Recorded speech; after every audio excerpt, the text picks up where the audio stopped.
Bienvenidos a Escucha en la Noche, una historia de miedo. La ficha en el tablero parecía emitir un brillo tenue bajo la luz parpadeante. No debía tocarlo, lo sabía, pero mis manos parecían moverse solas.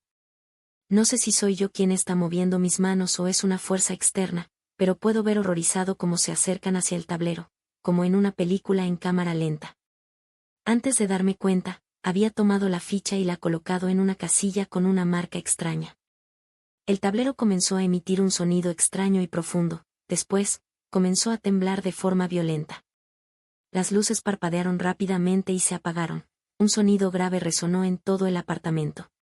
El suelo también comenzó a vibrar, y sentí como si la realidad misma se estuviera desgarrando. Mi cuerpo se estremecía, era como si se alargara y comprimiera todo al mismo tiempo. De pronto, una voz surgió del vacío. Era la misma voz que había susurrado antes fría y sin emoción, pero ahora hablaba claramente y con todo burlón: ganaste, o tal vez perdiste. Intenté soltar la ficha, pero mis dedos parecían pegados a ella. Las paredes del apartamento comenzaron a distorsionarse, como si se derritieran. Figuras indistintas surgían de las sombras, observándome con una mezcla de burla y hambre. «Basta», grité, «yo no quise jugar». «Pero jugaste», respondió la voz. «Y ahora eres parte del juego». Sentí que algo me sujetaba los tobillos. Miré hacia abajo y vi manos espectrales emergiendo del suelo, aferrándose a mí con una fuerza helada.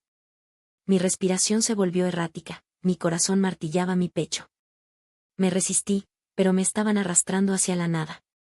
Un sonido horrible, como si cientos de voces susurraran al unísono, llenó el aire. La ficha se partió en dos y la habitación se oscureció completamente.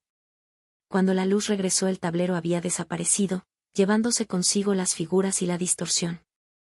El apartamento volvió a la normalidad, o al menos eso parecía. Pero cuando miré al espejo, mi reflejo no me devolvió la mirada.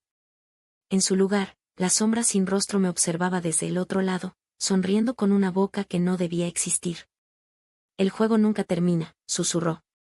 «Si te gustó nuestra historia, recuerda dar me gusta y suscribirte para seguir escuchando historias en la noche».